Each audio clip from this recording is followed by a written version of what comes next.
Hi and welcome to our International Bookmap Masterclass seminar, Profitable Trading with Limit Order Book and Bookmap. I'm very happy to be with you during this seminar and to demonstrate how markets really act and work based on the Limit Order Book and Bookmap. I will take you on the journey to explore and see the world of trading with complete other eyes. That's a promise. You'll learn at least 4 strategies that you can use successfully, or at least modify to meet your personal needs. Before we start, I have to mention some words about the copyright of the presentation and the video material. This presentation and as well as the video material is protected by international copyright laws.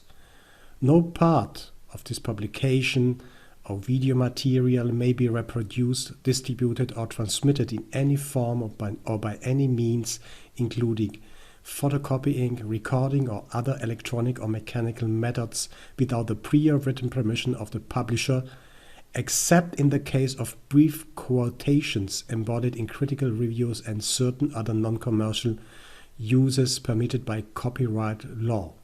For permission requests, write to the publisher addressed Attention Permission Coordinator at the address below.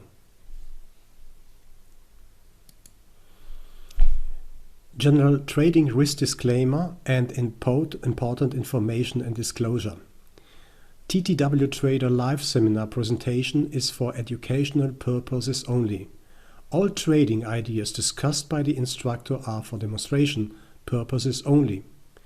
Trading involves a substantial risk of loss and is not suitable for every investor. Past performance is not necessarily indicative of future results. Please read this disclaimer in detail. You can find it on ttwtrader.com/disclaimer.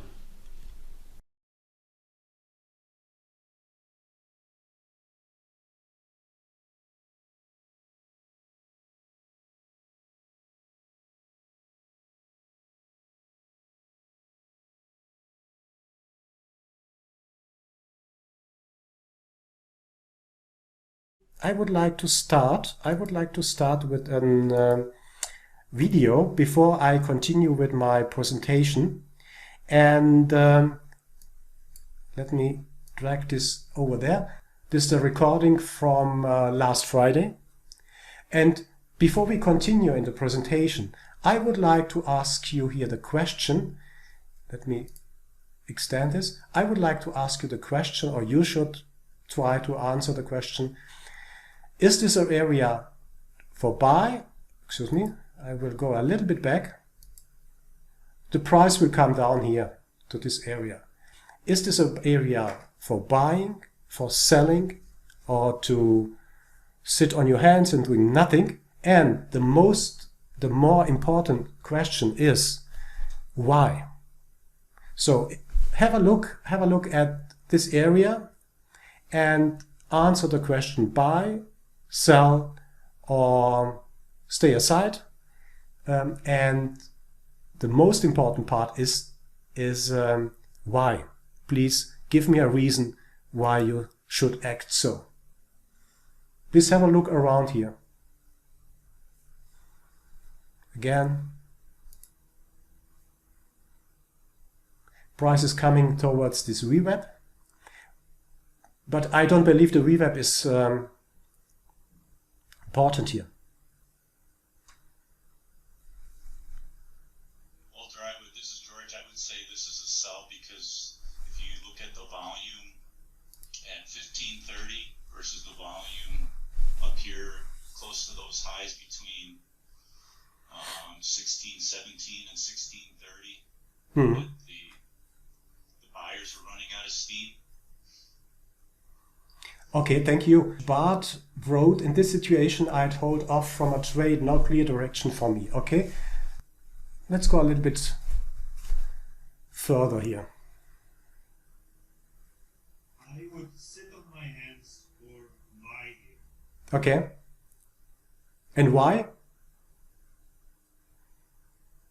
Because now I see a large buying orders. Okay. Let's have a look here.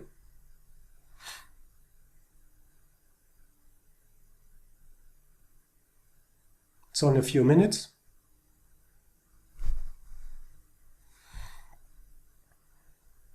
I think the speed is 1, so I didn't accelerate this one. This recordings here.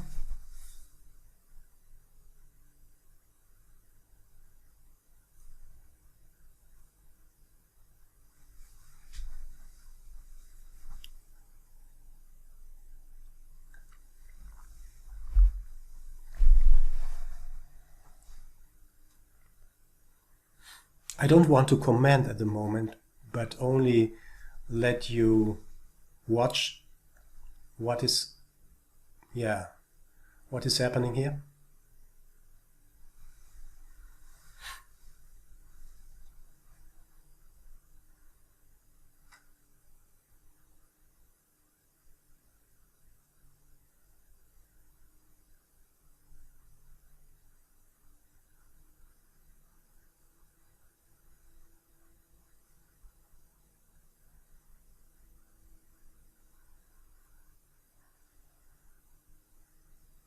Okay, great.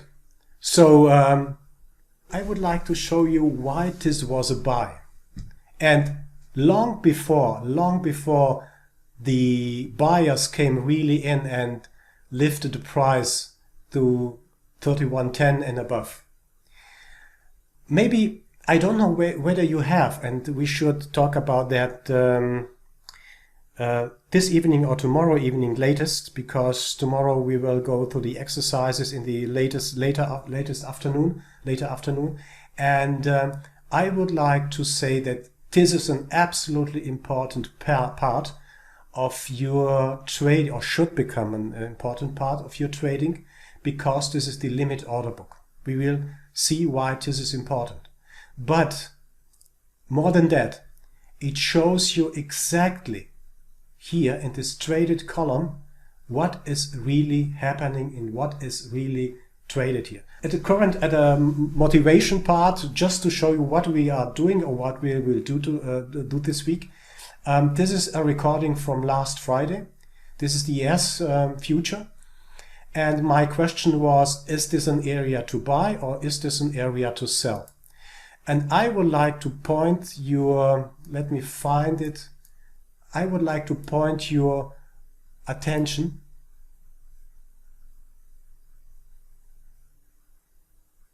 to following event. Give me a second to find it.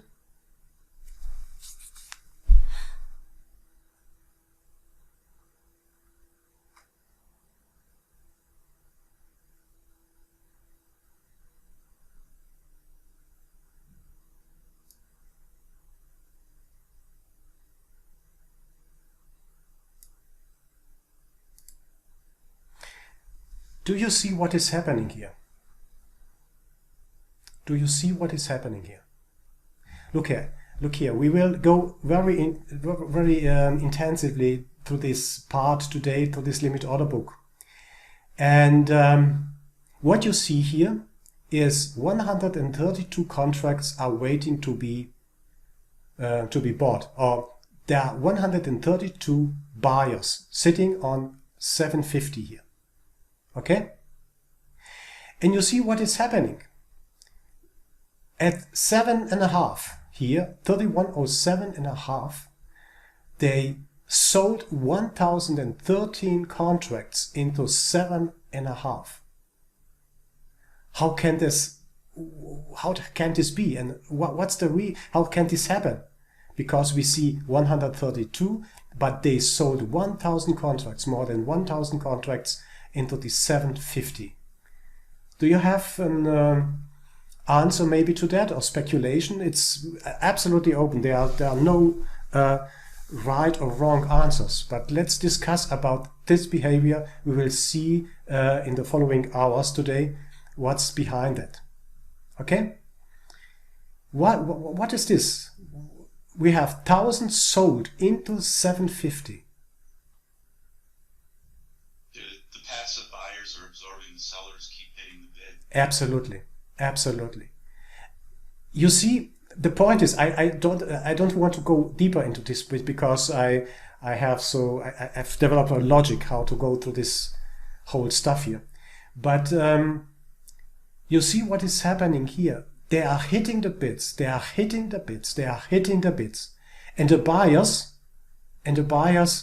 added, refreshed, bought.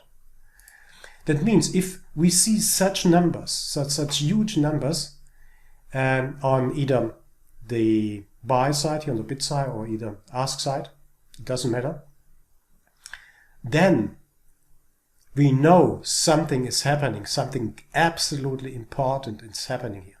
So my traded volume is refreshing here, but you see the buyers here. You see the buyers are adding. You see the positive numbers, 250, 260, 200, and so on here. You see that? They are adding. They are selling into the bidders, into the buyers here, but they are resisting. They are resisting on this level. So the answer, if you look at the numerical part of the limit order book, which is extremely important. Therefore, it's not teaching and trying, I'm fighting, because a lot of people ignore this knowledge. But it is so important that it will help you in more than one situation every day to understand really who is pressing and who is leading, who is not leading. We will talk about stacking and pulling on both sides, of course.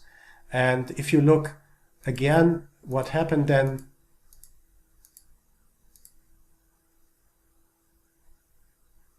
No, I think it was here. They lifted the price because this was a huge absorption here.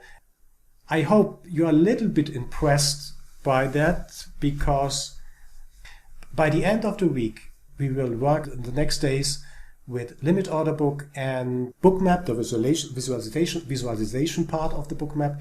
And at the end of the week, you will see how these numbers can help you to decide or to see and to understand what is really happening in the market.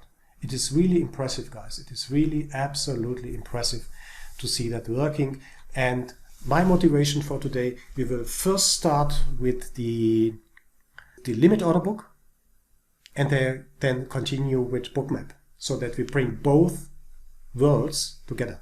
The goal of the seminar is to answer the questions: how do modern markets operate? Who is playing the game, like in this video here? What are their motivations? Sometimes we can answer, really, what are their motivations? How do they act and interact? We can see that on the in the limit order book as well in bookmap. How does all this affect liquidity and volatility? This was the question of George. How do I profit from this knowledge? What strategies are the best for myself? I will show you several strategies. So the strategies, there are several strategies. You can use them. You can adjust them to your own trading style. Good. This is the syllabus. That means we will start with the auction and the limit order book. Absolutely important to understand the basics of trading. Absolutely basic. It doesn't matter. It doesn't matter, colleagues. Either you are trading with apples, with orange, with wine, with hogs, with whatever you want to trade. The auction and the limit order book are always the same. This is always everywhere on this planet where we are living on. The auction is the two-sided auction, goes always the same way. It doesn't matter if you trade futures or if you trade, let's say, apples or orange juice or whatever. Then we will have an intense look on the liquidity, absorption, exhaustion. We will talk about all the fine stuff in bookmap. We will talk about the sweep, the strategies. We come then to the strategies first to understand how sweep and exhaustion, absorption can be seen. And I see that's a mistake in the foil. Before we come to the strategies, we will talk about correlations. And one of the most important part is I can understand you, George, because I was in the same situation. You know, you want to trade, you see this huge opportunity to be independent, to earn money every day in this market, and to maybe to do it in 2, 3, 4, 5 hours, and then enjoy your day, staying on the beach, having a long drink, and so on. This is really a dream of most of us traders. But it takes time, and the first part is when one starts to trade, then he is only concentrated on his instrument. Let it be ES, Tom, it can be NQ, CL, whatever instrument you have. So you are looking only at this instrument. But there are not much people in the trading who understand that you should have a broader look on your instrument, because everything, I believe personally, you mustn't follow me, but everything is connected. That means we are not isolated, as well as the markets are not isolated. So if you are looking at the ES, I will show you in the preparation section of the strategies how we can predict is a little bit too optimistic, how we can be prepared for the day when we look at the correlated markets, because they indicate very clearly nearly every day where the market is heading to. So we can't see the oil, for example, Tom, you mentioned oil, without the dollar index. We can't look at ES without have the look at the technicals and the Q and the share market, Microsoft, Amazon, what else? Apple, for example. All this is an important part in this correlation section. Then we will come to the strategies. I will have some words on sharp delta, and we will see Bookmap's advanced analysis tools like CVD, large lot tracker, iceberg detector, volume imbalance. At the end of the day, in the end of the seminar, we should, every one of you, I would like to encourage and motivate you to have the same setup in Bookmap like I have. So starting with a limit order book and the visual part of Bookmap, so that you can connect both worlds together. So we have we humans have two parts of brain, the left and the right brain. So I think the left brain is for the numerical part and the right brain is for the visual part. And during this seminar, during the next 5 days, we will bring this numerical part together with the visual part. And I hope so. Some of you will see more than before. You will see for sure more than before. This is the content of the documentation. I hope everyone has downloaded the documentation. It's an advanced documentation in 385 pages. Some of them are redundant. It doesn't matter, but there are still more than 300 pages of knowledge, of experience, of strategies, and so on. We will go through this week.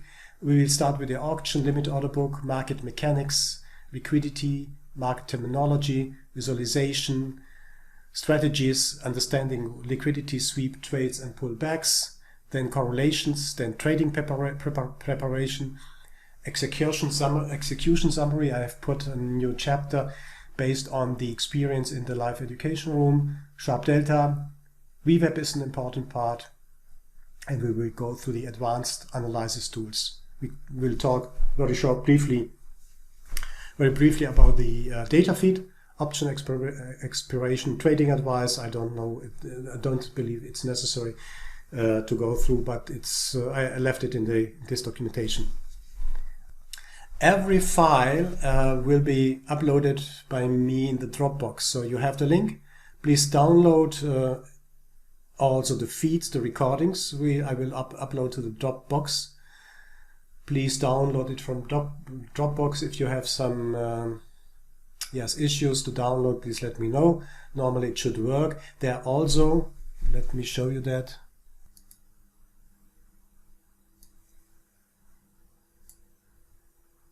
This is the content. So this is the presentation. The BMCS file is the file you will need, or the rhythmic one here, this one, is when you want to, if you want to, and I would highly recommend, I can help you. I can access your PC if you want. Let's do that after the session in the evening, or my time, to say after the session. You should set up your book map with only one click. I will show you how this works. It is really easy. Download the BMCS file, right click on your bookmap workspace, load this file, and it will become the same, or will get the same visual display like I have, with the limit order book and the visual part of bookmap. So it's really easy. It's simple. Just right click, choose file, or select this file where you have stored it, and say OK, and you will get the same display, same workspace, same limit order book like I have. Then if you want, I have put the cloud notes for your information, how to see how they are organized. There's a nice, it's a nice club. It's called Open Outcry. Open Outcry organization. It's not an organization. It's a club.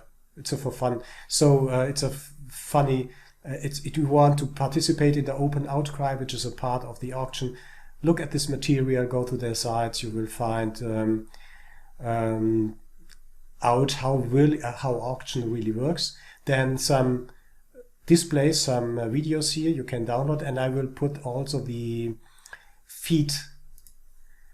The data feeds I'm recording today's session in ES, so that we can go through it tomorrow, starting from tomorrow, and you will find everything on Dropbox. Please go to ttwtrader.ecofin.co. We're using this room for internal discussions. We have an international room here.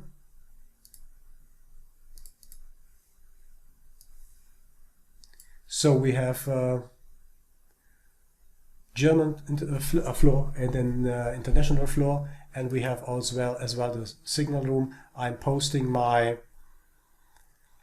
preparation part here in the signal room as well, and showing something what is really interesting. If you want to know the access to the Zoom meeting or to the live education room, I will post it here in the signal room. One of the most important part is the data flash. So it is the fastest announcement service I know.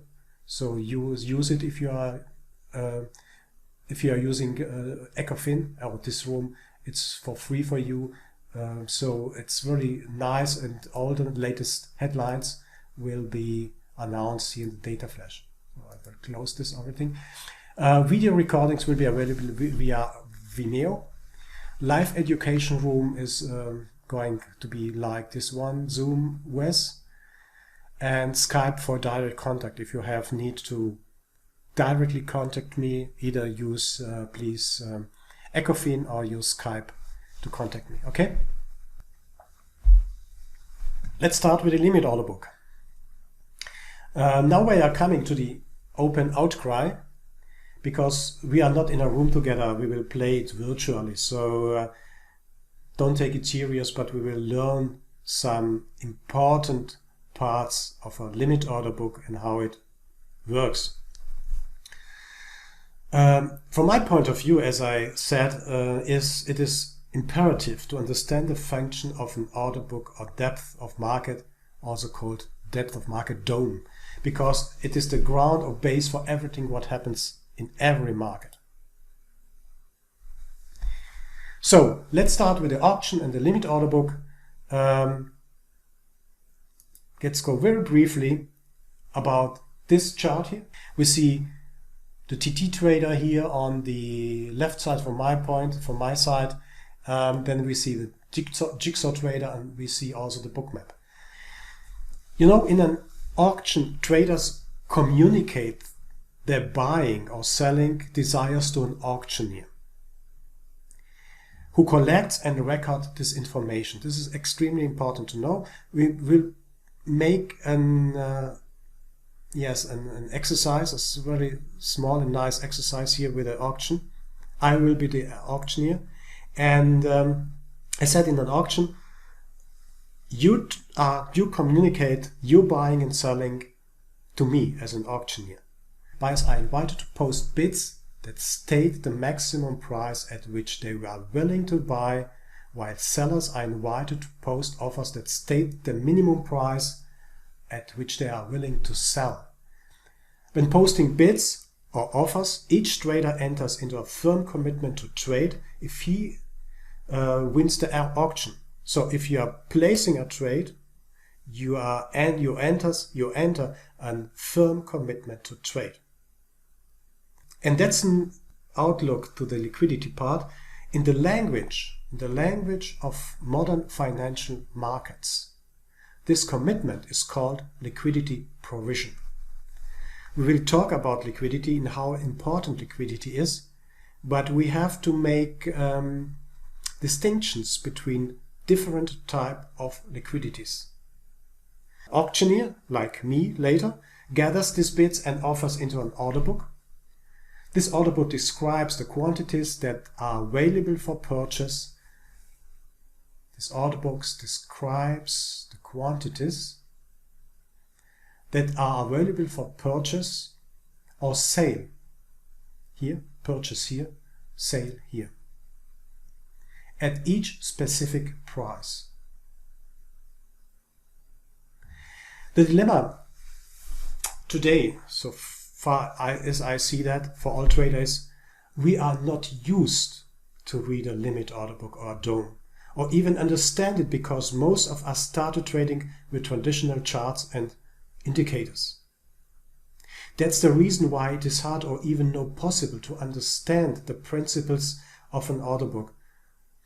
It's simply a journey, and it takes time, and really screening time to see what you should see. And when you see that, you will be amazed. You will be amazed how confident you will become. Really, believe it. It takes time. So also I would like to motivate you, be patient, take your time, use the screening time you need to understand what we talked about this week here, and use the time on your own when you are trading or when you are watching your markets.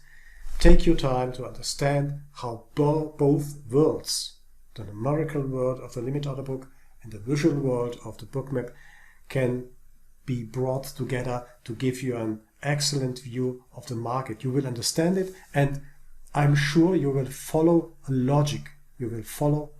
Then the disadvantage of all this is, at least for myself, is you have to be patient. You don't have to have a bias. That's the point here. And we can know everything, but we will remain human beings and humans, and sometimes we are simply wrong.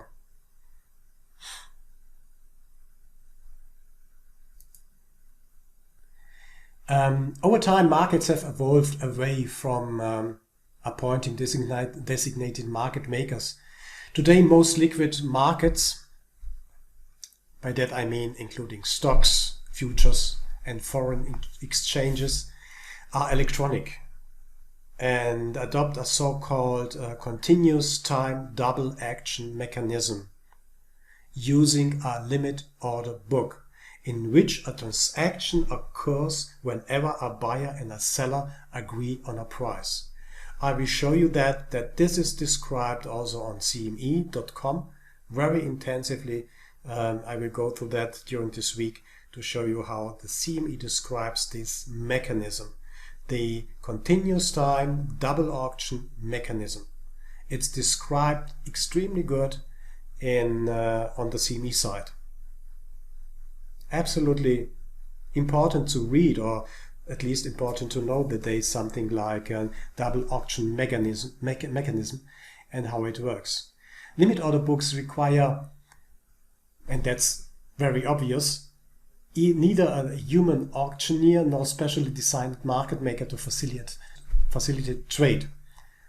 Although we need liquidity to trade. Limit order books are updated in real time and are observable by all traders. Everyone who is interested in reading the limit order book has the access to and can do that. So everything is disclosed. Everything is exposed. Everything is exposed. So there is no, there is no secret. Limit order book is a standardized bookkeeping in trading. We can answer following questions. How much was traded? When was it traded? At which price was it traded? Was the price accepted by the traders? Which side wants to buy? Which side wants to sell? Are there aggressive buyers or sellers? We have the answers to thin liquidity or thick liquidity, which means there are illiquid markets, and there we are talking about liquid markets, as you will see. The limit order book, the structure is that we have a price here. We have a bid column. We have an ask column here. We have the traded volume here. This is the traded volume.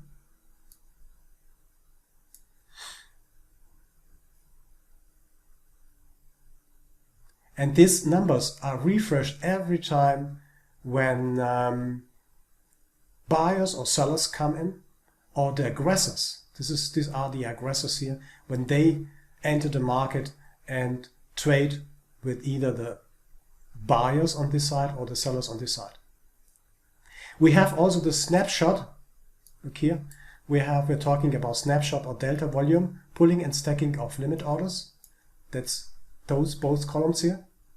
This indicates pulling and stacking, and as you can see, I've pointed out it several times, but we will go in depth. We will talk about it. You'll see how they are pulling, how they are pressing the price up at this moment, this specific moment here, and how the sellers are pressing the price down, how they're selling everything into the into the market, how they are stacking to the asks on this side.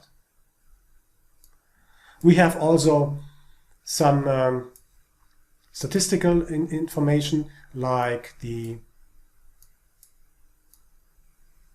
have some statistical information like VWAP, absolutely important. We will talk about that. The point of control, also viewable and should be there.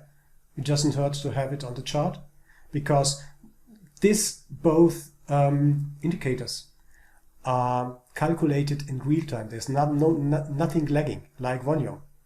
You will see how volume important is, and the point of control and the VWAP.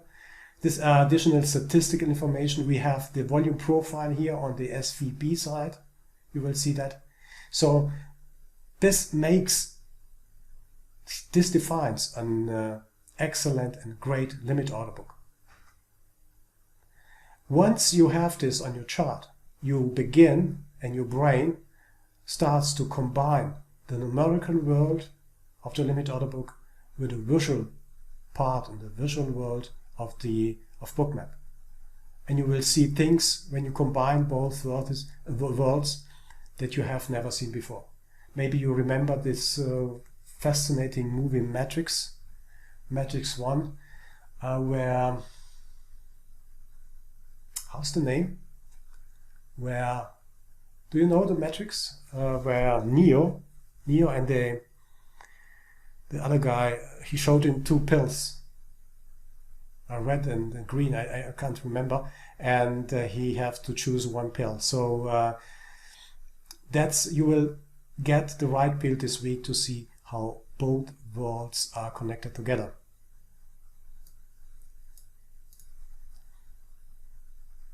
Okay, this is the structure of a limit order book, and we should have it on our charts every day to understand really what is going on. The other point we have to talk to is the data feed, because rubbish in, rubbish out.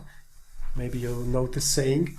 So if you works with our IT and industry, so that means you have to have absolute superior data for your chart or for your trading to get the results you want.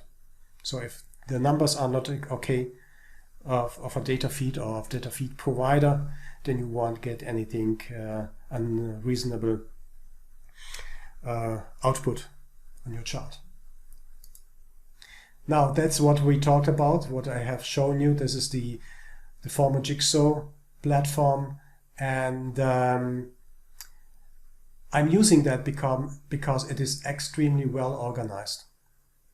Absolutely well organized. So I haven't seen that before. When I started again with trading, I think it was 2010-11 or something like that, it was quite confusing to understand what this all about is here. What is numbers, what is this volume profile, and so on and so on. It is extremely hard for one who is starting with a limit order book to understand what are these numbers about. So if it should be the first time you get in contact with this limit order book, if this is your first time, take your time. You will see the logic behind very, very early. So be patient and understand, try to understand what's going on. Again, very, very briefly, is if you compare both platforms, Jigsaw and Bookmap, it's absolutely organized, equally organized, let me say this. You have the price here, you have the depth of bid and depth of ask here. It's absolutely the same, and even if you have the same data feed, I've tested it with Rhythmic, even if you have the same data feed, the numbers are absolutely equal.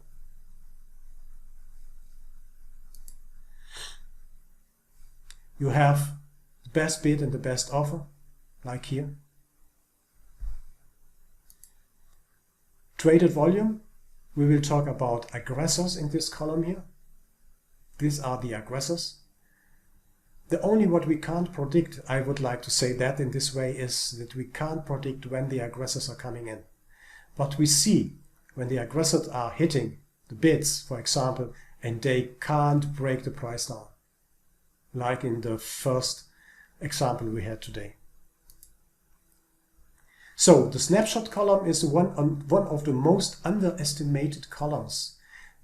There are only few people, and by the way, in every seminar I'm showing that, is there are only few people who really understand and see why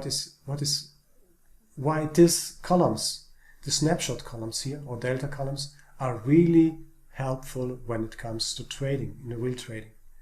You will see that, use them, because it's really helpful to have them on the chart, in the limit order book.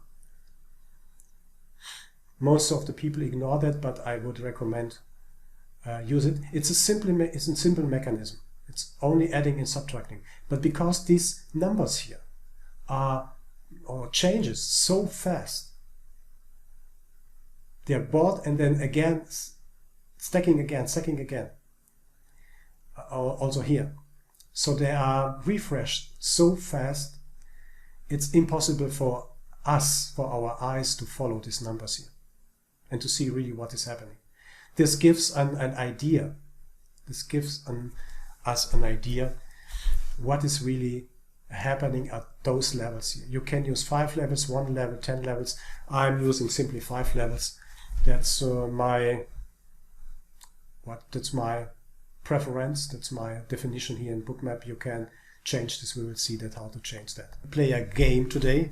Now to see what's really happening in the auction. I don't know how it will work out, but anyway, let's try it.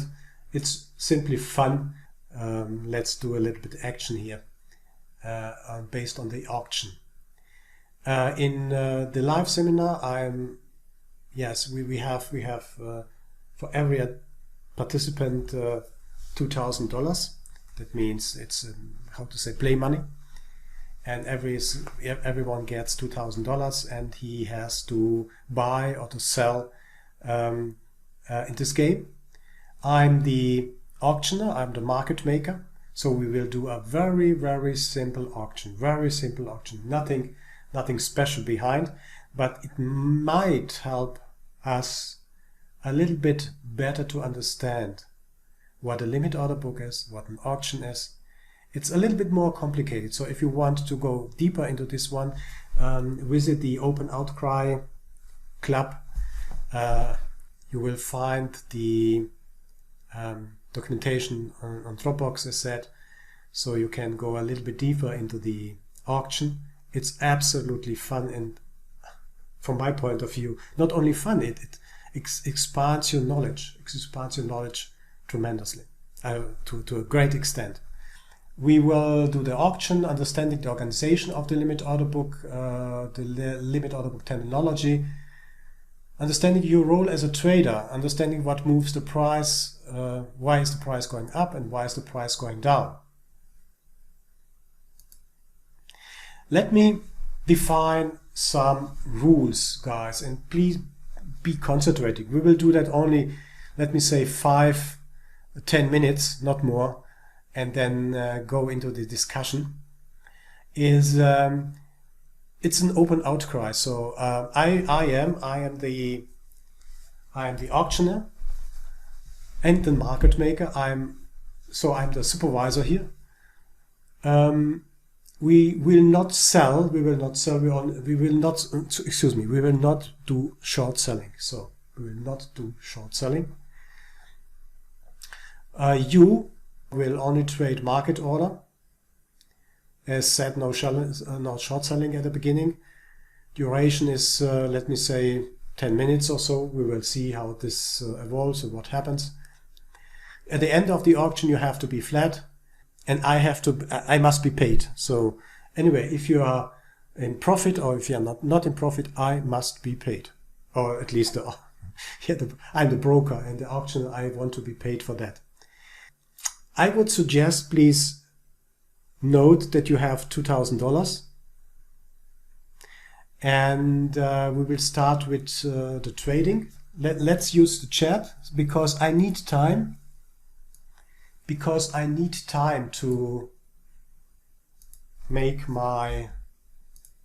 calculate and to update the limit order book. I will guide you, and if you have yes, this is the price. Look here, like in the limit order book. I will adjust the price in a moment because this is the last one I had here. This is the price, and you have $2,000 to trade.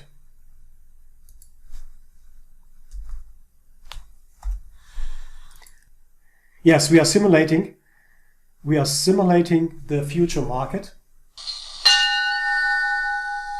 The exchange is open and I am the auctioneer. So what I'm doing now is, let's do it a little bit slower. So I'm the auctioneer and start to bid. So if I want to say, I want to buy 22, I want to buy 22 at 80, I want to buy 22 at 80, and then I'm starting to sell. I want to sell 15 at 90. I want to sell 15 at 90. I want to sell 15 at 90. Who is willing to buy 15 at 90? At 90? Who is willing to buy 15 at 90? Or this end is, who is willing to sell to me contracts for 80? I have 22 contracts to buy. I have 22 contracts to buy. So the first is, just a moment, buy at 90. Buy at 90, that means, thank you, 5. If I buy 5 at 90, I've got 10 here. And we are currently, just a moment, George. No, George. the matching engine, that's excellently, hold on a moment. So Angelic bought 5 at 90. There are remaining 10 at 90. They want to be bought. And the matching engine is doing following. Is anyone willing to buy 5 at 90? Is anyone willing to buy at 90? Is anyone willing to buy at 90? And if there's no response, there is no offer, then the matching engine is changing to the bid side. So who is willing to sell to sell at 80? Who is willing to sell at 80? I'm willing to buy 22 at 80. So George, 70 is not traded yet. You understand what I mean? Because you wanted to buy 5 at 70, but it wasn't traded. So you can put your what I can do is I can put your 5 to the 23. That means we have 28. We have 28 at 70 sitting. Yes, I would like to do the market orders because it's a little bit easier for this fun game here. Okay, the next I have the buy 5 and 90. That means I have to add 10 and subtract 5 here. Now I'm the auctioneer. I want to sell 5. I want to sell 5 at 90, want to sell 5 at 90. Who is willing to buy 5 at 90? Who is willing to buy 5 at 90? Okay. Then the matching engine is auctioning back. That means we are at 80. So I'm willing to buy 22. Or who is willing to sell anything to me? Who is willing to sell anything to?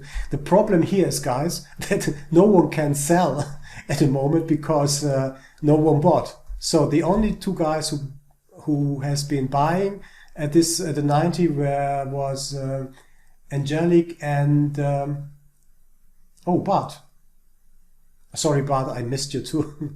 Okay, Bart bought 10. That means we have 15 on, and 5 has been bought here. That means this is the status at the moment. So please buy it until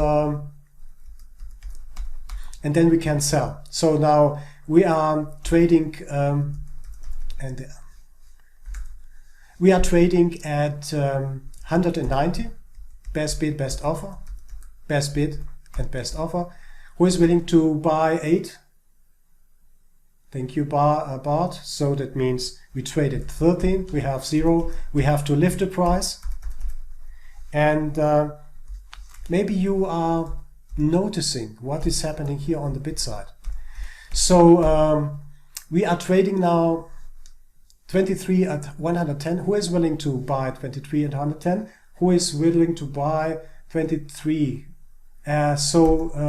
Angelic is buying 5 at 110. And Tom is buying 23 at Tom. Now one point we are learning here now is that the first one was Angelic and the second one was Tom. That means, like in live trading, we have a queue. We have a queue, and it depends on the position in this queue whether you will get a fill or whether you won't get a fill. Now let's take this 23 from Tom. He bought everything, but what's happened here is that Tom gets only 80, and he gets 5 of this 32. That means 27. That means Tom was filled because no one wants to sell at this level. And Tom was filled, but he got an average price which is a little bit more worse than he wanted. Now, what we are doing now, who is willing to sell it for 110? I have 32 contracts are waiting to be filled. So who is willing to sell into 110? Who is willing to sell into 110? Who is willing to sell into 110? We are 32 buyers here. We are having 32 buyers. Is one willing to sell? Okay. I'm not yet. No, no, no change. No chance, but no. Sweep is an extremely nice indication. So I have to 27. Sorry, we are trading at 120. We are trading at 120, and where I have 27 to sell it for 120. Let me see that. 5 sell 110. Okay, that was a 5. Excuse me. So we have still 27 on bid, and you got your contracts back, 5 contracts back. Please count this, make the math by yourself. By yourself, you sold to 5 contracts at 110, and 5 and Tom again 5 at 110. That means we have reduced the queue here. There are only 22 buyers, and we have still 27 sellers at 120. So is buy 27 at 120. That means you get 32 even, and the price we are trading now 130 and 120. Who is willing to buy 14 at 130? 130, 14 at 130. Who is willing to sell into the 120? There are 35 buyers waiting at 120. Who is willing to sell 120? To sell into the 120 bid? No one? No one? Last call. Is anyone willing to trade 130 or 120? No one?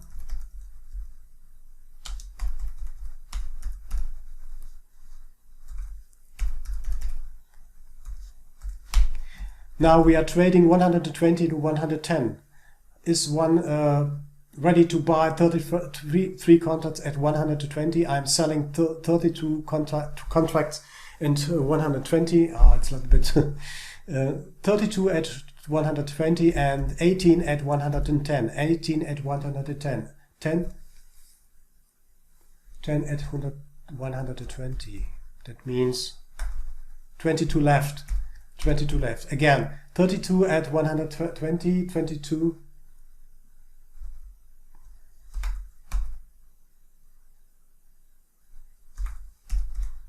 12 left on at 120, 110, 18. I will buy, or 18 at 110, or 18 at 110, 18 at 110. Sell 12 at 120, 12 at 120. We have still an offer of 12 to lift the price. We have sell 10, 110. Okay.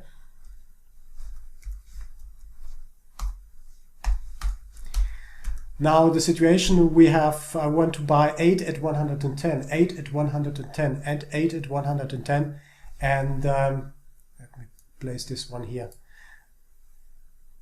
Oh, no, sorry, better. 8 at 110, and I'm selling 12 at 120, 12 at 120, 12 at 120, 12 at 100. No bid, nothing. Then buy 12 at 120. That was the latest call.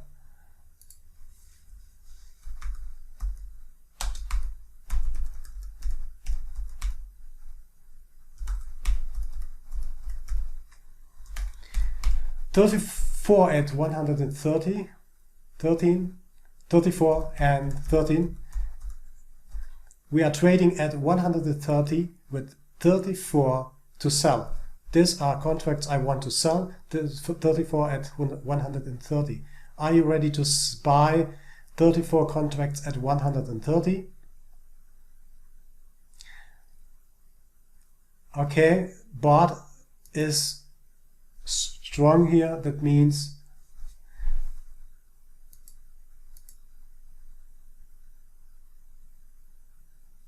120 at 100. So excuse me. So that's the new situation. We have 14 still ready, sitting on 130, and I would like to buy 13 contracts for 120. 13 contracts for 120. Do you offer me 13 contracts for 120? 120, and is one willing to buy 14 and 130? No one? Last call. 14 and 130 and 13 and 120. Why I'm choosing these hard numbers? Okay, if no one is bidding here, if no one is bidding, then the auction machine, the auction algorithm is auctioning down. Is auctioning down. That means the price comes down. If no one is interested to trade this 130 level here, then the matching algorithm, the auction engine is trading down and trying to find new buyers. That means we are trading 32 at 120, 32 at 120, and I would like to buy 8 at 110. Does someone offer me 8 at 110? At 8 at 110? 8 110? 32 at 120? Buy 5 at 120? Okay.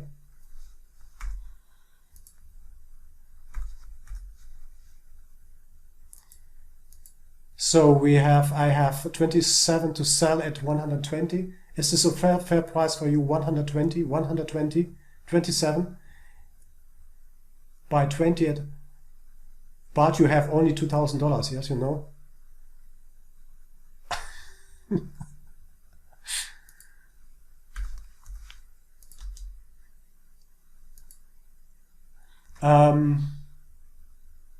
Okay, so we lifted the price again, and now look what happens here on the bid side. So we are trading 130 and 120, 14 at 113. Is one willing to buy 14 contracts for 130, and I'm willing to buy at a lower price 120, 16 contracts, 16 contracts here at 120. And I'm selling 14 for 130. So is anyone willing to trade with me either on buy or offer side? I'm offering 14 130 and 16 120. No? Last call. Would you like to trade this one? Sell 10 at 120. Come on. Bart was the first one. That means we have 10 and 6. Angelic was the second one. That means we traded here 6 and 10 here.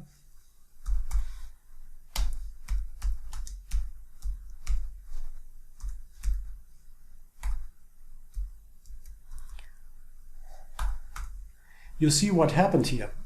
It's nearly real time what you are experiencing here. Is that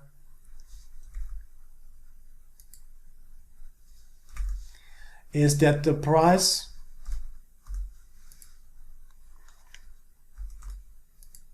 is not the price that who was it? And Bart and Angelic sweep the book.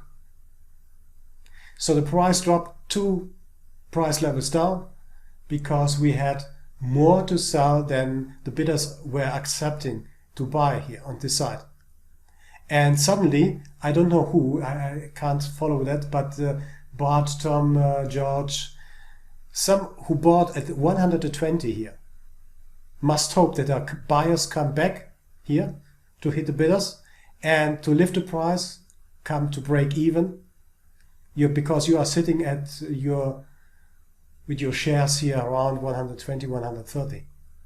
And let's do the last thing for this auction here is I'm offering 45 at 110, and I'm willing to buy 18 at 100, 18 at 100, 18 at 100, and I'm offering 45. Sorry. Okay. I'm offering 45 at 110 and I'm buying 18 at 100. Is anyone willing to sell something or to buy something? Again, 45 at 110 and 18. I'm ready to buy 18 at 100. So I'm bidding 18. I'm bidding 18 at 100. I'm bidding 18 at 100. 45 at 110. 45. Last call.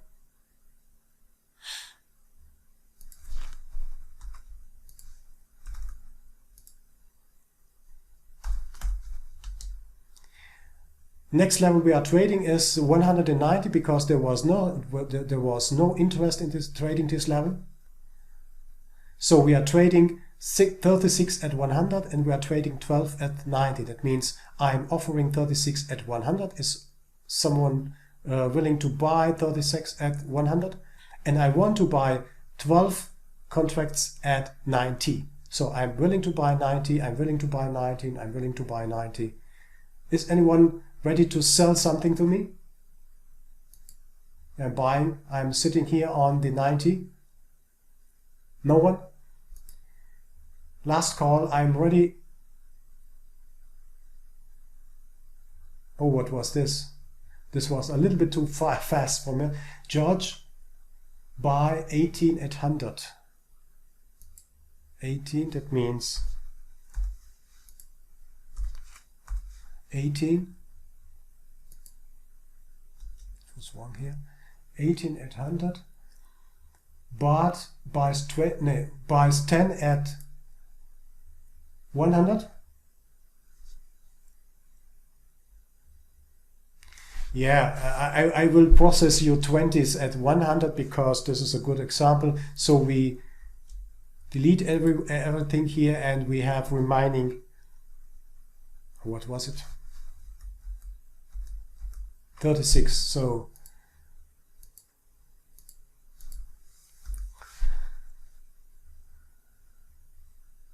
$18. This is the order from George, and we have 20 here. That means we have nothing here. We have 36 here and 2 trading 43 here. So now the price goes up and you see what happens here is because Bart lifted the price for one level and we are now trading 43 at 110 and I'm willing to buy 14 at 100. Do you see what I'm trying to point you to? It's not only the auction. This is the auction, very, very simple auction. So let's stop it here. That's okay. Maybe we can, if you want, we can repeat it again.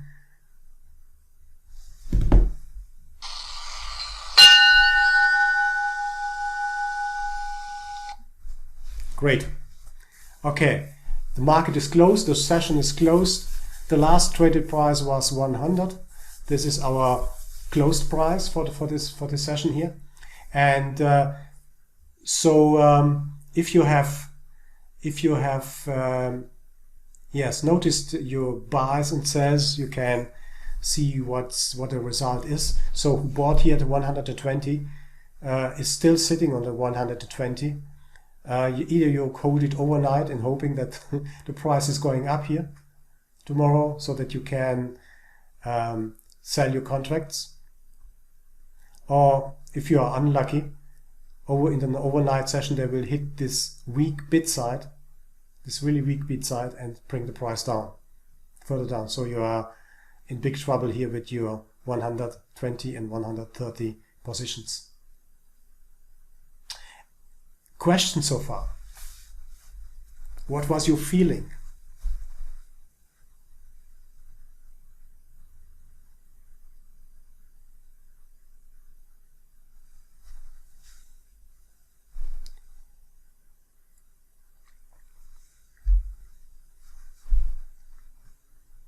No one? Walter, this is George. It was interesting when the bigger buyers came in on the top Yeah, absolutely. And I don't know whether you have to deal with it or whether you must process this kind of trading, but you can do it by your own. That's not a big deal here. This is an Excel sheet. You can do it by your own and how to say, not play it with your family. I did it before I prepared this one with my family here. It was nobody understood what's going on here. Anyway, and what's this about? Because we are not used to auction here, or to trade a price, like on the bazaar in Far East, for example. It's the same, absolutely the same. So you are negotiate the price of a product here. That's absolutely the same behavior. Either if you look at the bazaar, you will. It's the right word, bazaar. Yeah, of marketplace or whatever. It's the same behavior, and what we can learn here. Please think about it in few minutes. I would like to suggest to make a coffee break here for 10 minutes to grab a coffee and then to continue then. I would like also to use this time to discuss this a little bit more with you. It's quite simple, but maybe because I was now the auctioneer and who pushed or pressed you, who pushed you to buy or sell something, maybe you got a certain feeling for this kind of trading here. And I would like to continue after the coffee break, but there are several interesting parts we have to talk about this in this theoretical part, really theoretical part, because this you will see every day. It doesn't matter what you trade, whether you trade NQ or YM or CL or gold or soybeans or treasuries. It doesn't matter. It absolutely doesn't matter. Only the numbers are different here. That's the only, in the prices, of course. Prices, the numbers are different, but the mechanic is always the same. Maybe you have had time to think about this little game here, what we did. It was not professional. It was not, professional enough. But anyway, it gives us an example why it is important to watch the limit order book, as we will see during the next days. But I would like to discuss with you, why are we allowed to trade? What is the reason that we are allowed to trade? Yes, we have the access to every exchange on the world. What are you trading? And at least we should understand that trading is at the end a zero-sum game. He asked, when do I know when other buyers or sellers support my idea? Exactly. When do I know that? Because in order to be a buyer, I need, yes, a crowd behind me who is willing to buy. And on the other side, if I'm a seller, if I'm just looking the ES today, if I'm a seller, I need the crowd behind me, so to support my idea and to sell with me. That's an absolutely interesting question. Do we know the other? I'm writing down the questions here because they are quite interesting, or not quite, but they are very interesting. Do we know the other participants? Do we know them? And when? And what? The second one might be, what motivations? Well, this is really hard to answer. But when they are, yes, participating in the market or coming in the market. Can we answer the question during our trading day? What are the other participants? Do they support me, or do they not support me? That's the counter question. And do we know, when they are entering the market? And maybe about their motivations is really hard to say, but maybe we will talk about correlations. We will talk about news, for example, that might be trigger who drives the market up or down. The point is we have to understand, and we will see that during this week. You will get a lot of information, a lot of knowledge, so you will need time to digest it. But we see in the book, for example, a so-called book imbalance. We will talk about. We have here more on the offer side, on the ask side here, 43.32, 14.23, than on the bid side. By that, you can judge, you can see what is really, by this book imbalance, you can see what is really happening. But let's give the market is a constant market. That means when we have more contracts, when we have more to sell and when we have less to buy, then the market is more likely to go down. It's valid for the opposite side. When we have a lot on the bid side and we have less on the limit side, then the market is likely to go up. So the market is always trading in the direction of the least resistance. So when the resistance here is less than the resistance here above, then the market is trying to push the market down until it reaches a certain level or even a certain liquidity level. But we will come to that back. That's the uncertainty comes, and I'm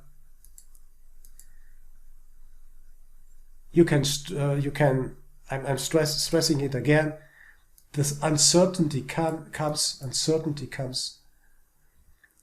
when you don't see what is really happening here, because you are only concentrating maybe on a candle chart, let's say on another chart, on the footprint, or even on the book map here. You are concentrating here on the bubbles, but you really don't see what is here, what is happening on the numeric side of the limit order book. So I would like to again stress again and motivate you. Let's start this week at least with this setup here. The uncertainty comes from because we have only one information here, and we can interpret a lot in this area here. But as long as we don't have additional information to this price part here, as long as we don't have any additional information, it's very hard to say it's down or up or whatever. You will see that liquidity plays an important game in our trading decisions. We want to find when to trade and where to trade. That's our goal for this week, to find the edges of trading for us. But you see what I mean, Angelic, and therefore I think you have the same setup. But if you have only one information, it's really hard to rely on this single information here. So we need additional information of the live market, of the real market, of the now, not based on the past, based on the the same moment now. We need this information, and then we can combine both informations and make our decisions then. Why are we allowed to trade? My answer is we are allowed to trade because most of us are so-called liquidity provider. You see here an account. It was burned down from 62. I'm not sure whether this is dollars or euros, but doesn't matter. It was burned down in a half a year from 62 to 400 euros, for example. This is impressive, guys. This is impressive. This is only a small trader, little trader. That's nothing here. That's a real account. It was at least it wasn't a real account here. We are allowed to trade, and please think everything every day before when you're thinking about trading. We are allowed to trade because we are liquidity providers. That's an important point, and because we won't be liquidity providers. Because we won't be liquidity providers, we are together here this week to see that other alternatives, other views on the market could help us to take liquidity instead to provide liquidity. As said, trading is a zero-sum game, and statistically, I don't know whether it's 96 or 98, but the number is huge, where we see that retail traders are losing their money within months, sometimes within weeks, because they don't understand that, because they don't see how an auction is working, what is really happening, because they don't see the whole information. Absolutely. That's an absolutely important part. And even you will see that, and I experience it too, even if you see every information, sometimes it's the own psychology who is a little bit reluctant to press the button.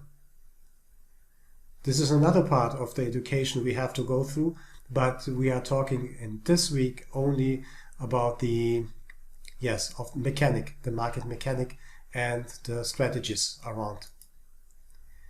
And that's the reason, guys. We want to be winner and not losers.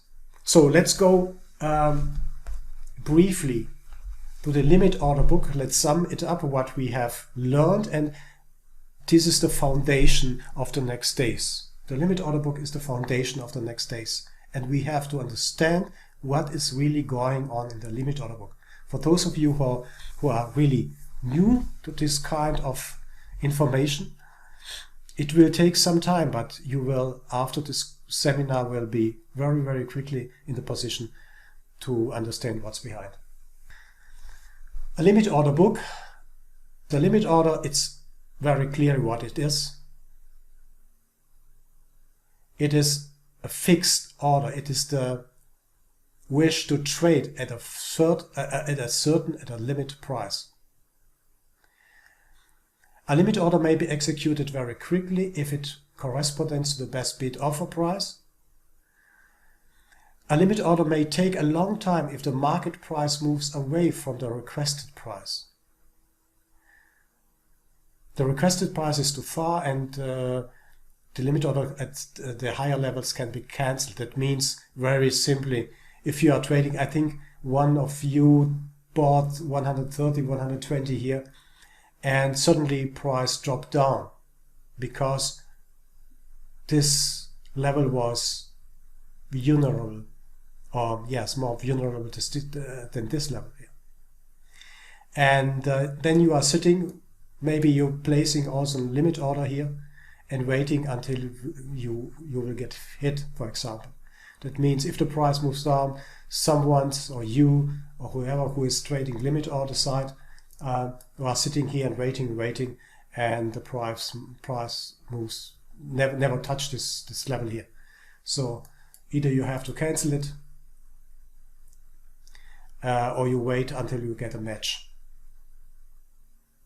This is a limit order book is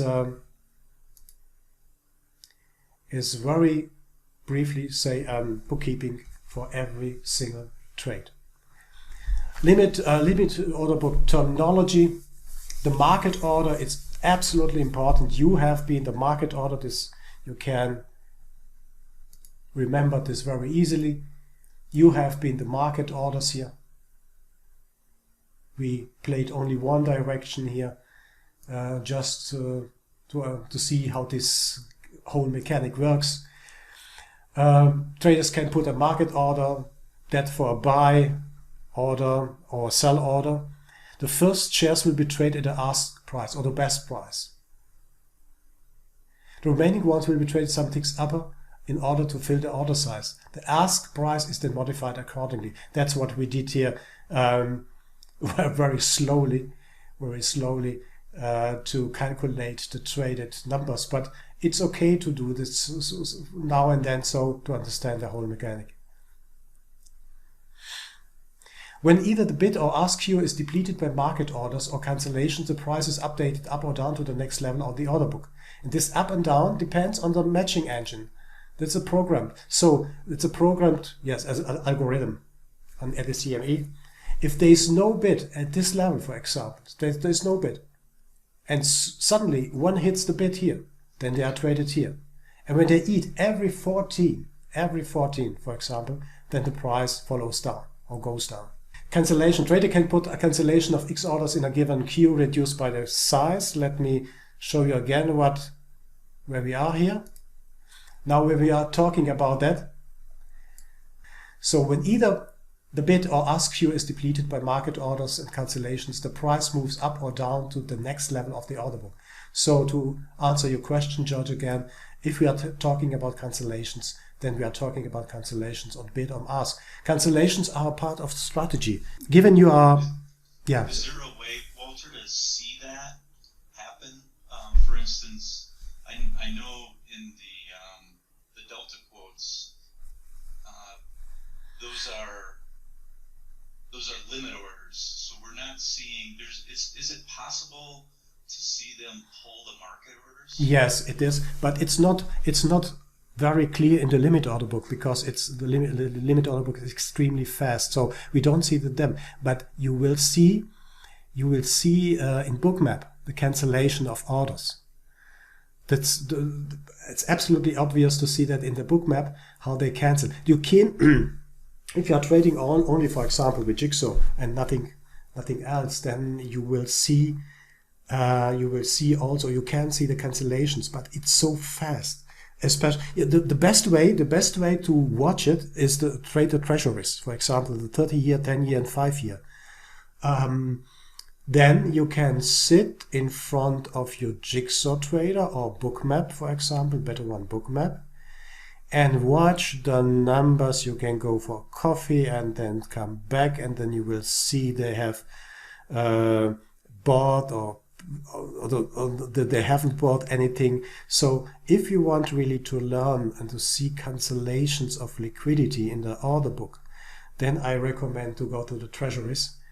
You will see that you have enough time to understand what's going on there.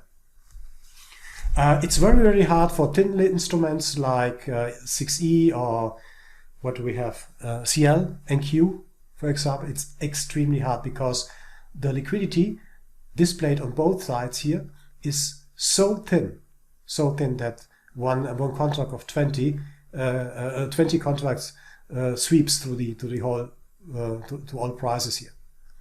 So we are talking about thin and thick liquid markets. We come back to that. But cancellations is depleted by market orders and cancellations. That means it was a simple one, but whilst you are trading with this guy here, some other guy might cancel the numbers from 43 and down. And therefore, we have the quotes delta. We have the quotes delta here to get a clue what the market is doing right about here. Okay.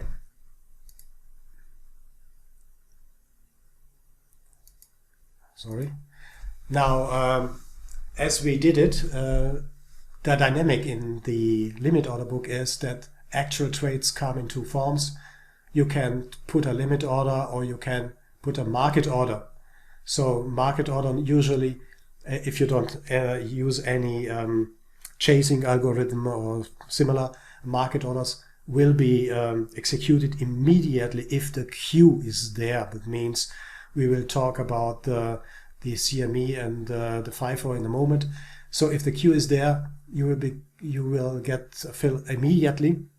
That means on the limit side. If you trade it on the price in the market, you will get the fill immediately. So there's a difference. I don't know whether I expressed this well. So if you are in the limit order, it depends on the queue where you are to be executed. Or if you put your order market, then it will be executed at the best price. Yes, trader can cancel anyway, at any time. When either the bid or ask queue is depleted by market orders and cancellation, the price moves up or down to the next level of the order book. And even this one is described in the CME. Let's have a look there.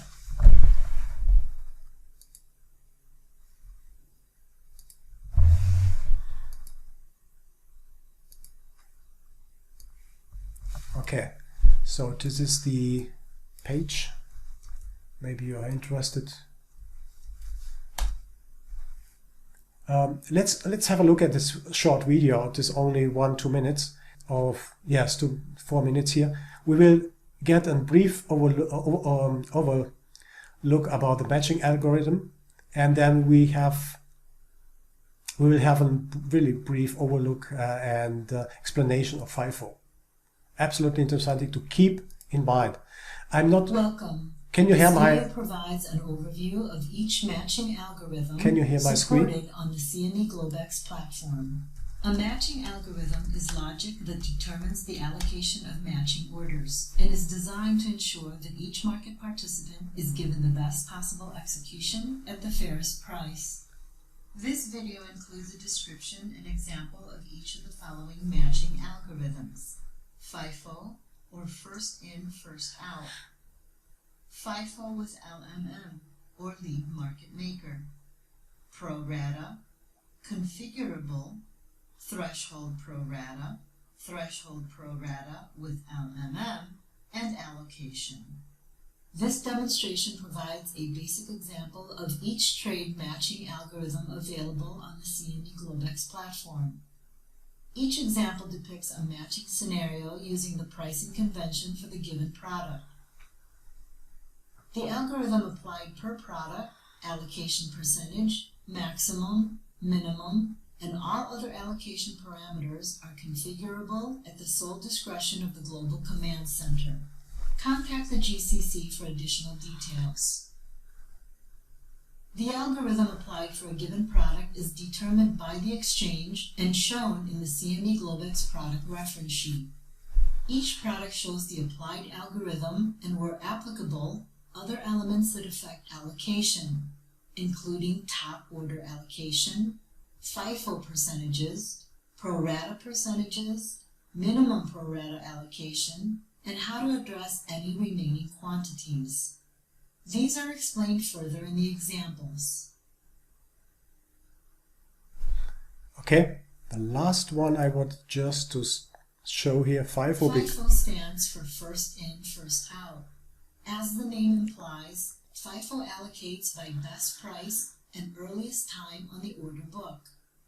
This example uses the E-mini S&P 500 futures contract, which uses the FIFO matching algorithm. An aggressive buy limit order for 100 arrives. The best matching price on the central order book is 20.41.25. Let's expand this price level to show the participants of its resting 150 quantity. In a FIFO market, the resting orders are filled by time rank, or the sequence in which they entered the book. In this example, ABC was first in and will therefore be first out or filled. Resting orders for firm ABC and XYZ match fully. Firm KLM matches partially, which leaves their non-matched quantity of 5 resting on the book. Note, in a FIFO market, a resting order loses time rank priority and is requeued when modified in any of the following ways: quantity increase, price change, or account number change. Okay.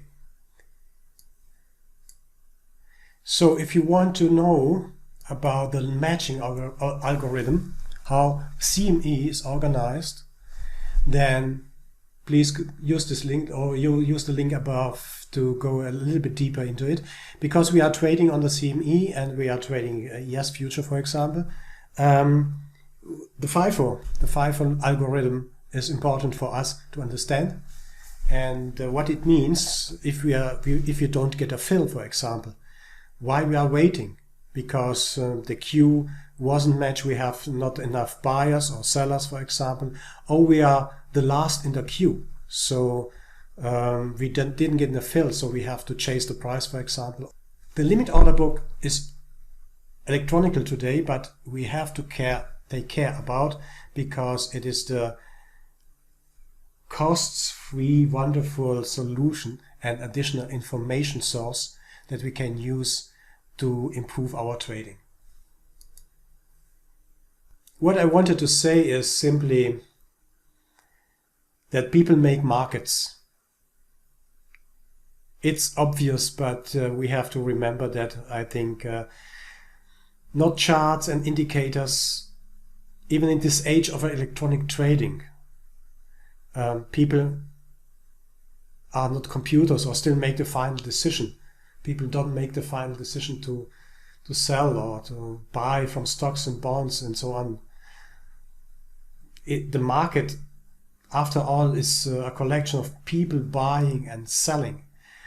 So you and I and we all together, we are trading against, let me see, another guy, another person. At the end, it's very clear, either he wins or we win. That's quite obvious. The broker wins every time, that's okay. But the question is either he or me in this game. And there's a saying, no, it's not a saying, it's a Latin saying, cui bono, maybe you know that. To whom is it a benefit? Cui bono. It means it's the kind of motivation why I'm doing that. I think few well-informed people know that and yeah, maybe make their fortune out of the information they got. So think about cui bono. To whom is it a benefit when I'm trading? Do I have followers, as Bart said? Do I have followers who support my move or not? Yes, because trading always needs two parties. That's obvious. We have to go through it, and we have to understand that we must be better than the average retail trader. And I'm sure we will when we understand the limit order book and bookmap a little bit better. Following, price, time, and volume is the trinity of every market, of every trader's price, time, and volume. We will have a look at price, and sure, we will have a look at time. Time is an real-time, not lagging indicator, which is on every chart, and it's free. Guys, it's free.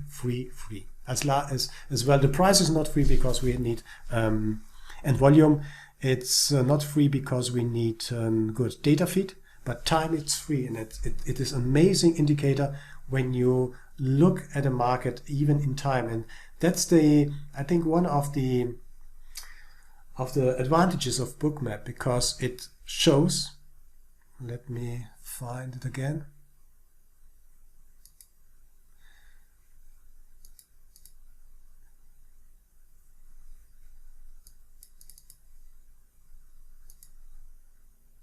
It shows the time, we don't have any, it shows how the market evolves, developed over the time here.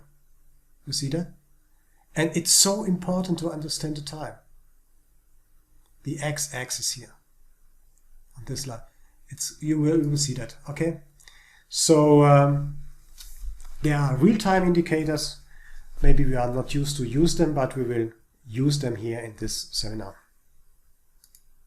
Okay, great. We are coming now to market mechanics.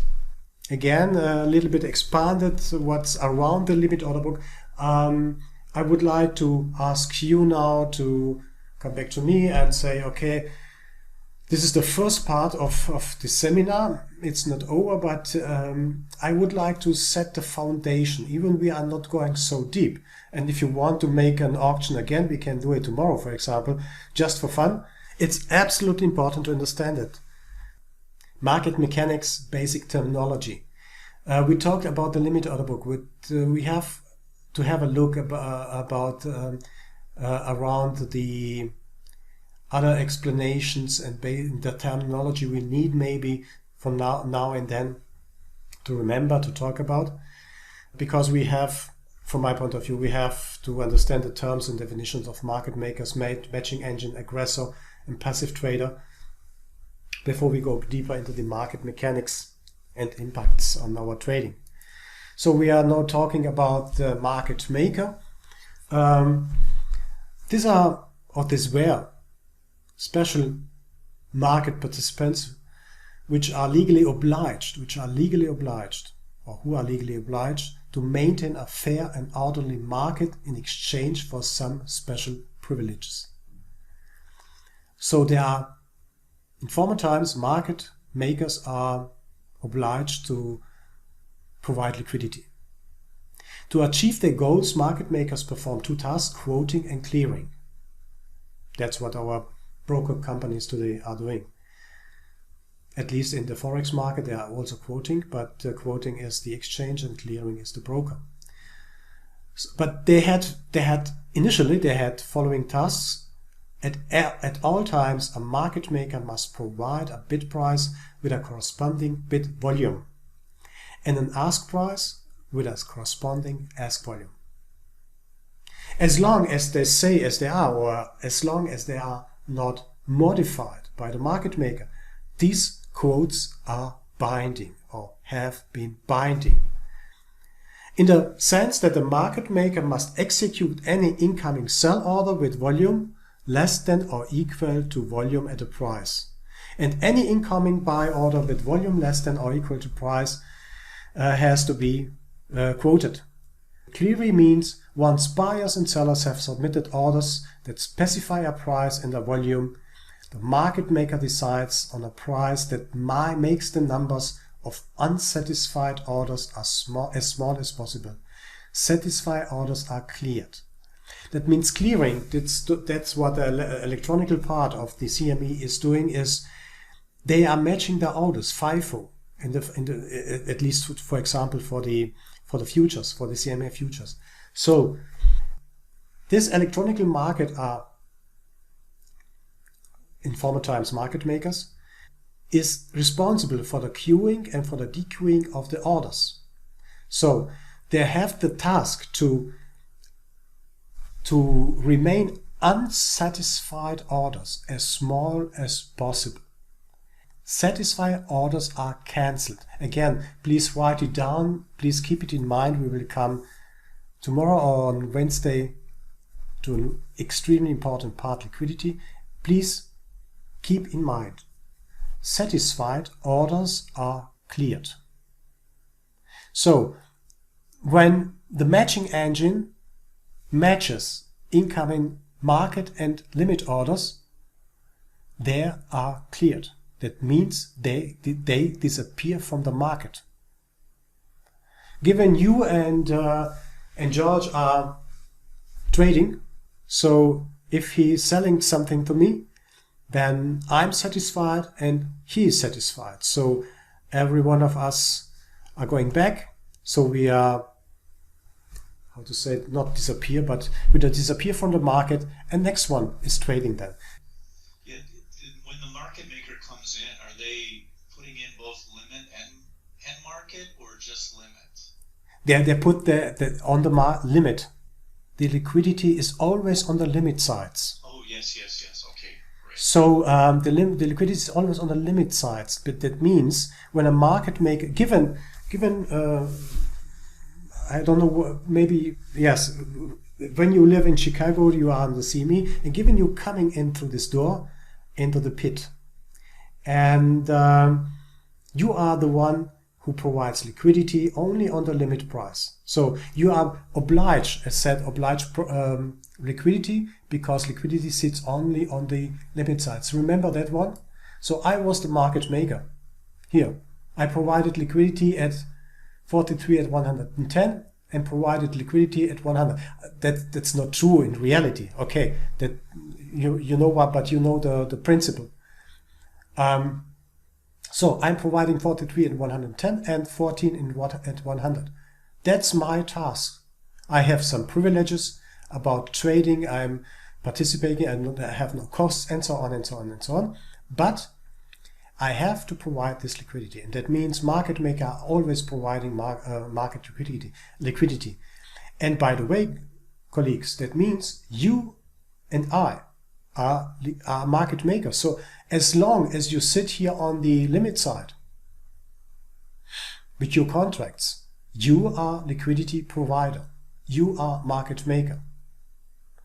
Also professional market makers who are sitting there and trading with thousands of contracts, thousands of lots.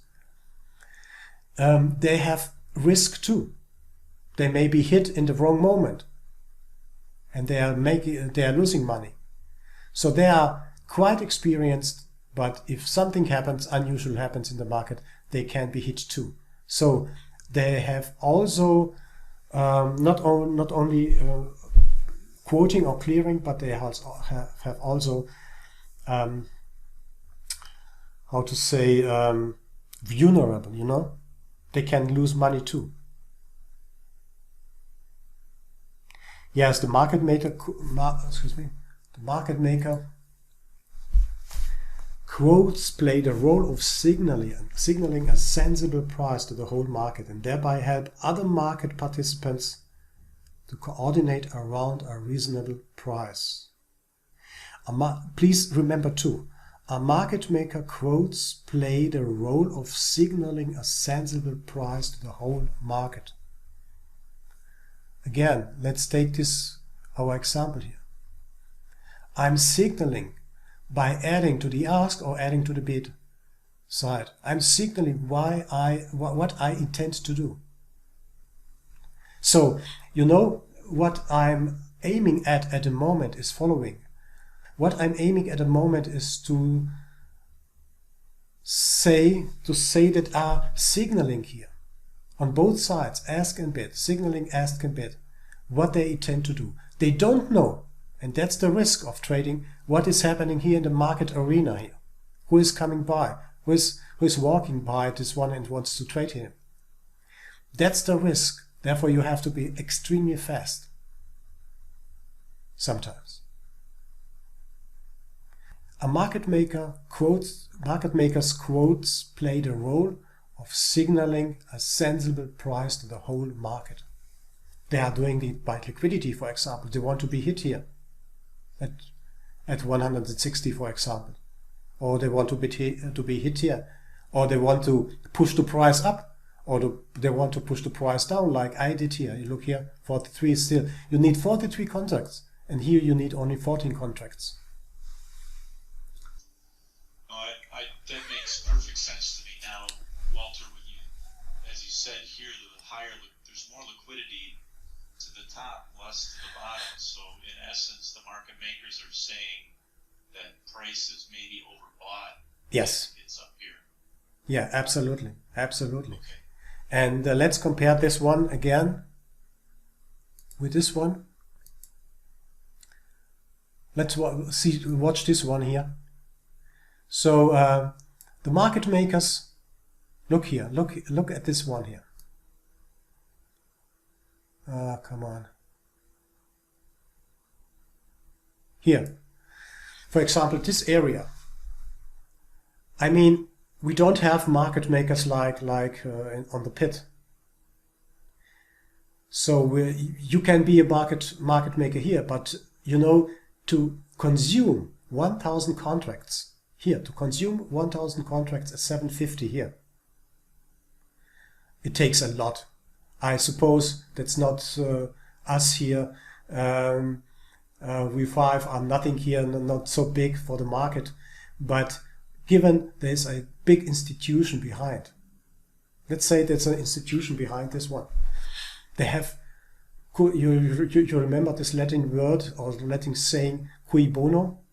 Cui bono, to whom is it a concern? What they wanted here? Why are they buying 750? Why did they consume everything on 750 here? What is the reason for them? Should I go against them? This power here, when I recognize it, when I know it? Or should I go with them? That's the point.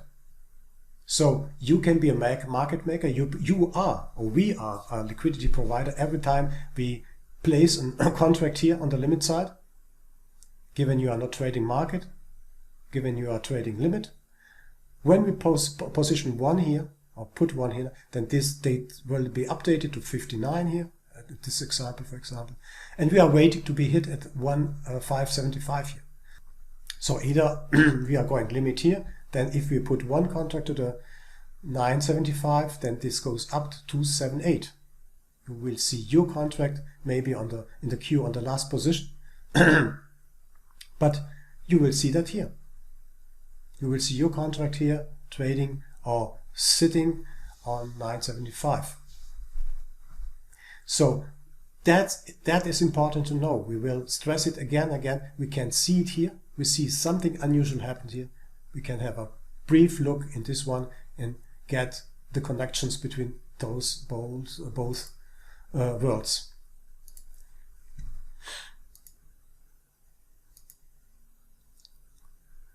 Market makers are called liquidity providers. Other traders are called liquidity takers. It's simple but important to know.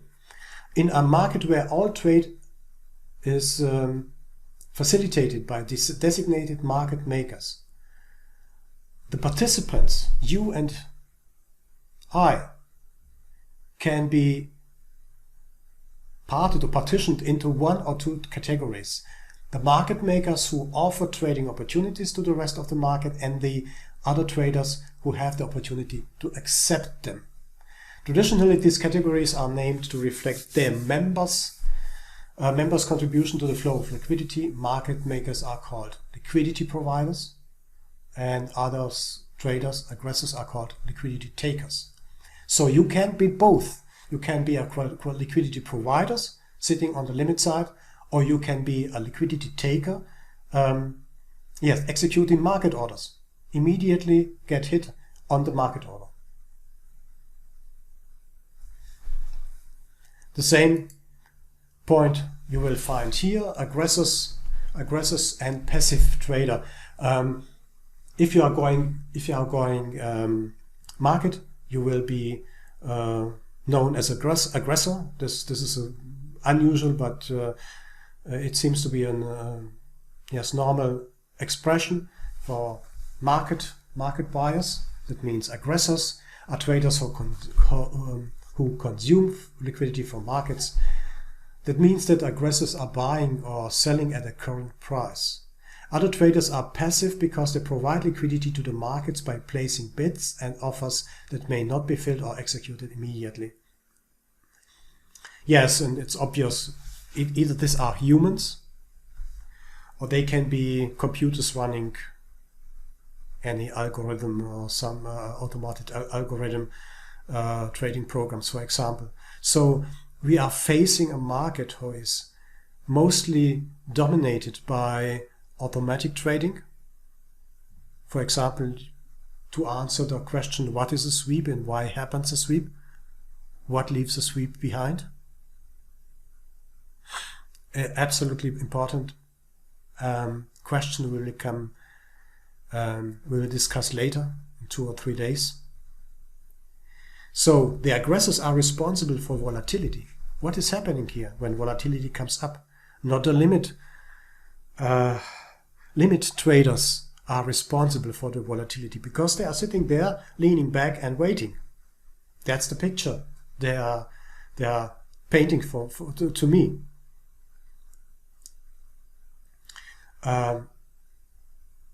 In today's electronic markets, trader can be human or they can be automatic algorithmic trading programs, of course.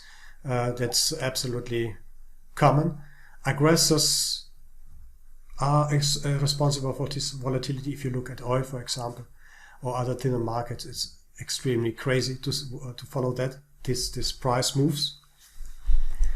Yes, they can move the price up and down as they want, as they really want. One presses the button and oil explodes up and down. You can't look so fast. One interesting point is here following. If there is no volatility in the market, there is no interest in trading. You remember the time factor? Absolutely. It means nothing. It costs nothing, but it means a lot. I will show you another example. We'll see a lot of examples. So don't worry, but just to undermine what I'm saying, why is this taking so long here? Look here. Look here what is forming here.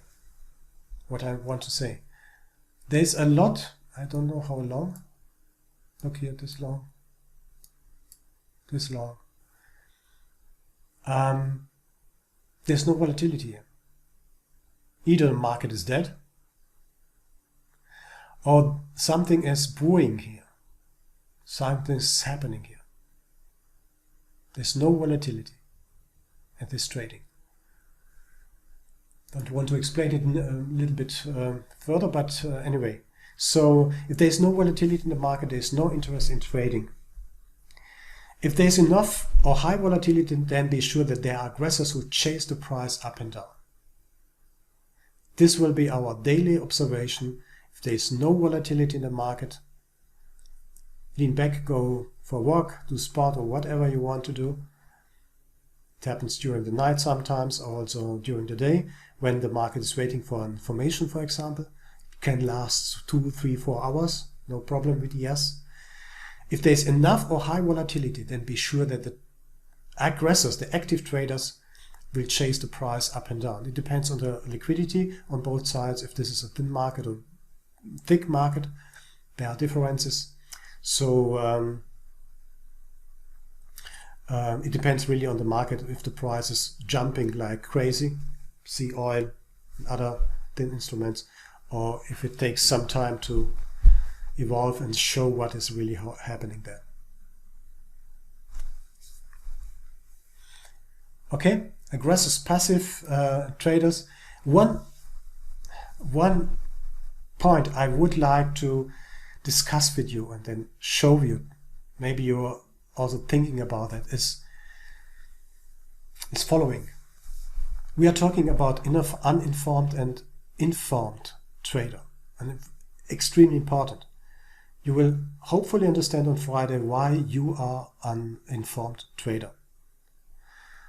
Because most attempts at explaining why market participants trade distinguish between two different types of activity. For example, informed traders are attributed to sophisticated traders with information about the future price of an asset, which these traders buy or sell or eke out of profit. These are informed traders.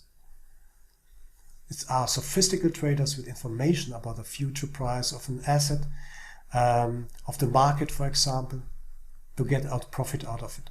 Uninformed traders are attributed either to unsophisticated traders with no access to, or even, and that's important, to inability to correctly process the information. The inability to correctly process the market. The information, excuse me. The information, or to liquidity trades, and so on. The trades triggered by a need for immediate cash, a need to reduce portfolio, and so on. These trades are often called noise trades because from an outside perspective they seem to occur at random. They do not correlate with future price changes and they are not profitable on average. Anyway, in most cases, however, this seemingly intuitive partitioning of trades are as informed or uninformed. This dividing of both classes of informed and uninformed trades suffers from one problem.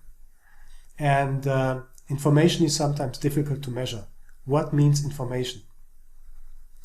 What I want to say with that is that there is a difference between to be informed, not only what the asset is, what the market is, how the market trades, or to be uninformed, to leave it or to put the responsibility to the chart, to the indicator, to the automatic strategy, whatever. Really, the situation today is, as I see, that a lot of people, and that's what when I've quoted Kahneman is saying, we are relying on easy to digest information. We are relied to get, to understand, to see really, really easy to digest information.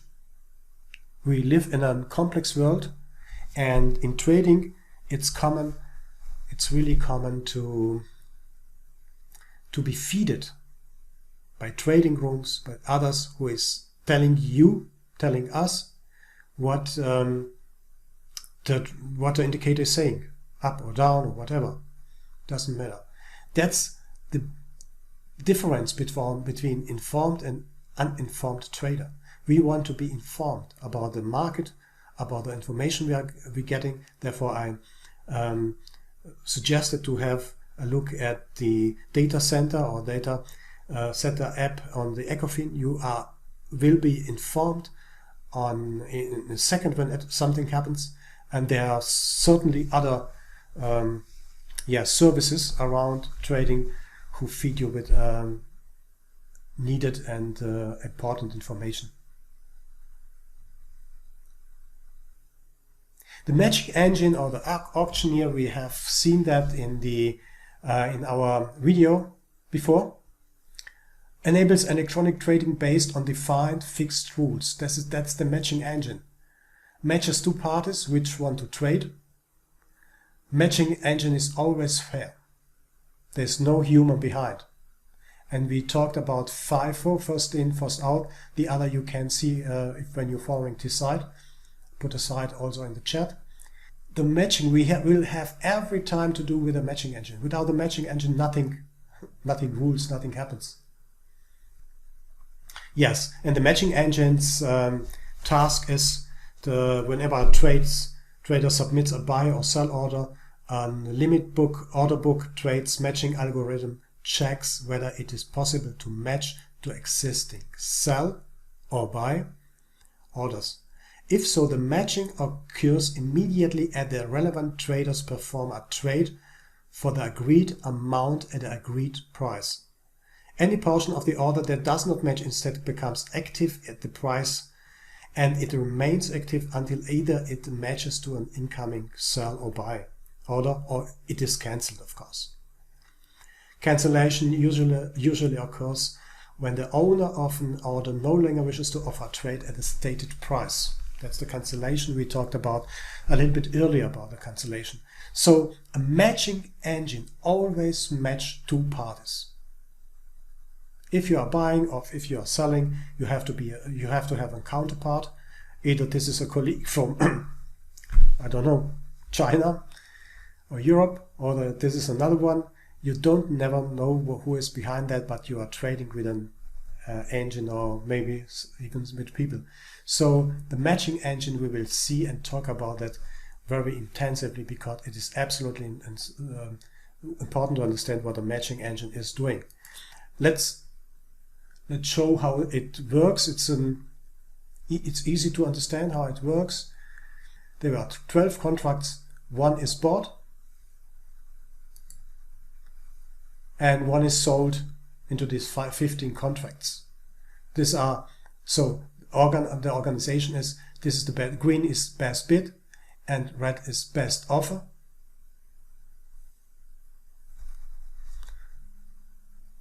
We find, so green is best bid and red is best offer.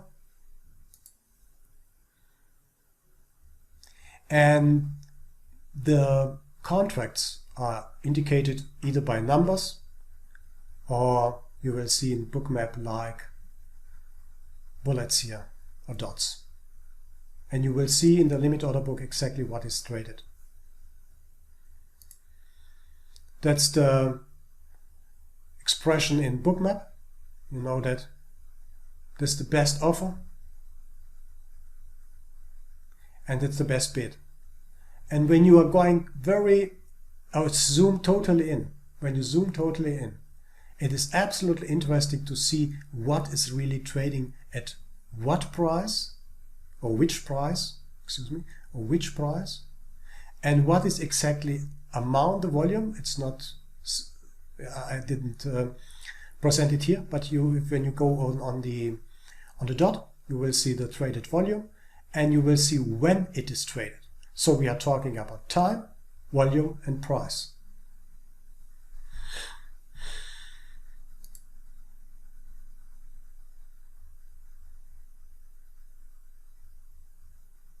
So this is, you see the best bid, best offer, and sometimes you see very regular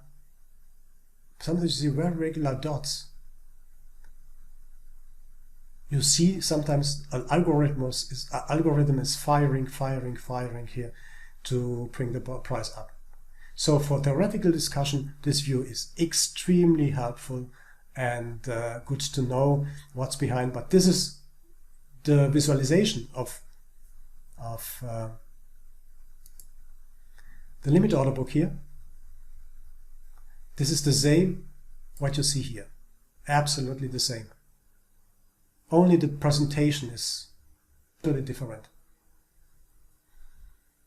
I have a little bit fun for you.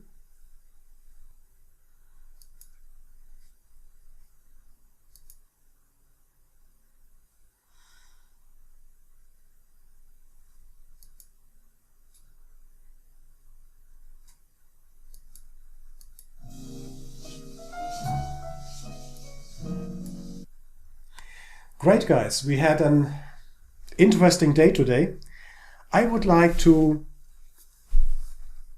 go back to the part 1 and part 2, the auction, the limit order book, the expressions and the terminology we need to understand really what is going on here, what is happening here. We have to understand what this is about, how to bring these worlds together, the visual world with a numerical world.